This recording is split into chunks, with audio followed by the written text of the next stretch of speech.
Michelle, yeah, it's been really unprecedented, as you mentioned, and King County expecting a voter turnout of up to 90%. And the ballot boxes that we have been visiting throughout the weekend, they have seen steady drop-off rates, a couple of people just dropping off theirs, and those teams then coming by to pick those up so that more can keep coming in.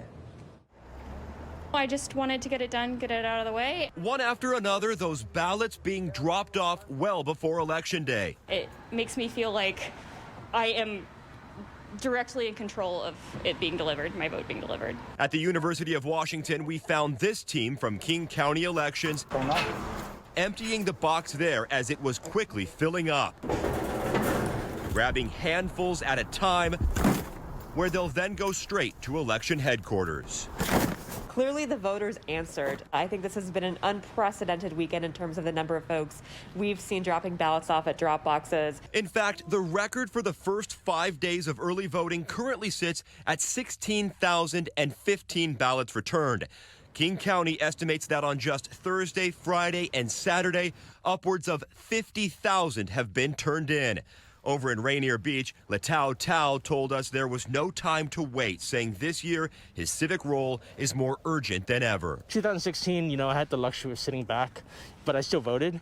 But it didn't feel like the impact of the vote was going to be felt as strongly across every marginalized community as this one does. And starting tomorrow, we'll have a better idea of the early voting turnout as those ballots will be scanned.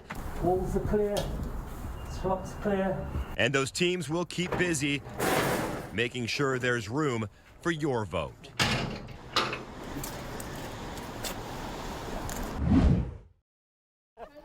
Way to go, voting early. NAACP volunteers on this Saturday working hard, making sure people vote and vote early. Hi there. Have you registered to vote? At the grand opening of Black Coffee Northwest on Aurora Avenue and Shoreline, there's a long line of cars for coffee. There's big community support for a black-owned business after it was vandalized by an arsonist. The owner, Darnisha Weary, is also taking the opportunity to encourage people to do their civic duty. We're going to have a crowd here. We're going to take every opportunity we can to make sure everyone's registered to vote. If you've gotten your ballot, that you have voted. Some registered voters already casting their ballot. We just voted this morning. So exciting. Lynette Jordan couldn't wait a minute longer. As soon as I got it in the mail, tore it open. Hey guys. Miles away in Issaquah, Governor Jay Inslee is masking up and socially distancing. He's spending part of his Saturday to remind people to vote. In Green Lake, a collective effort for an important cause. Nearly a dozen seniors from the Hearthstone at Green Lake Retirement Center turning out, making sure their voices are heard at the ballot box. Yep, crossways there. It's nice to do it ourselves. This is really an important election, probably the most important one that we'll ever have.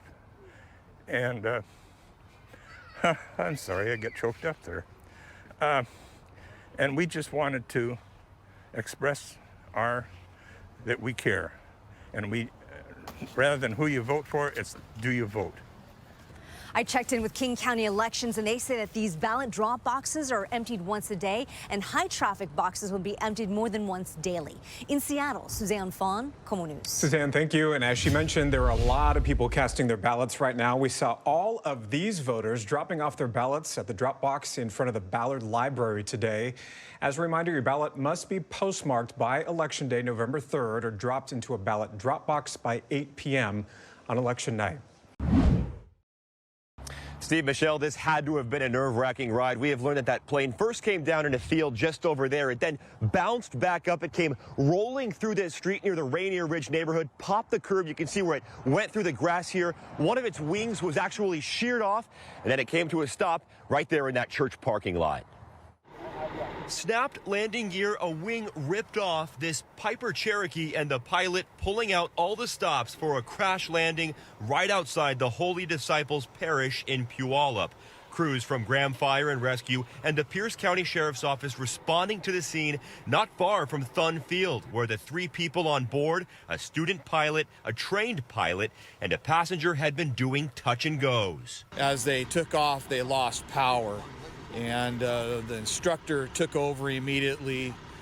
They tried to restart the engine multiple times, and they needed to set it down. Flight tracking website FlightAware shows that they were in the air for about 14 minutes. With no luck getting that engine going again, they braced for what was next. He didn't know if he could make it. He was trying to aim for the road and the field, trying to keep away from the houses. Thankfully, he did just that. And with the banged up body getting loaded up onto a flatbed, everyone was able to walk away without any injuries. All three of them exited the plane, walking around when crews got here.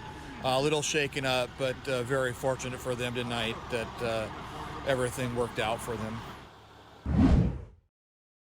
Yeah, that's exactly right. Numbers right now, guys, are exactly where we don't want them to be right now. Our 2-week average is well over 75 per 100,000, which means it'll be quite a while until we see any form of in-person learning returning to our local schools. But according to Public Health Seattle in King County, our transmission rate, which is the number of people that get infected by a person with the virus, is now at around 1.5, when it was at 1.6 earlier this month. While that's a slight decrease, it's still well over the desired amount for doctors, which is below 1.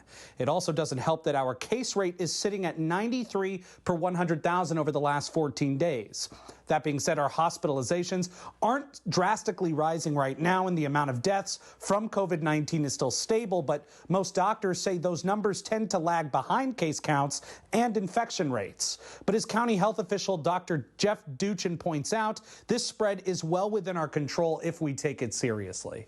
We know what works to stop the spread of COVID-19, and our behavior and the actions we take both as individuals and as a community will determine the course of our outbreak. Hey everybody, I'm Eric Johnson from KOMO News. Thanks for checking out the KOMO YouTube channel. You can see more of our videos right here by clicking on the video links for more news from the Seattle area and all of Western Washington. And don't forget to click the subscribe button below so you don't miss our YouTube updates.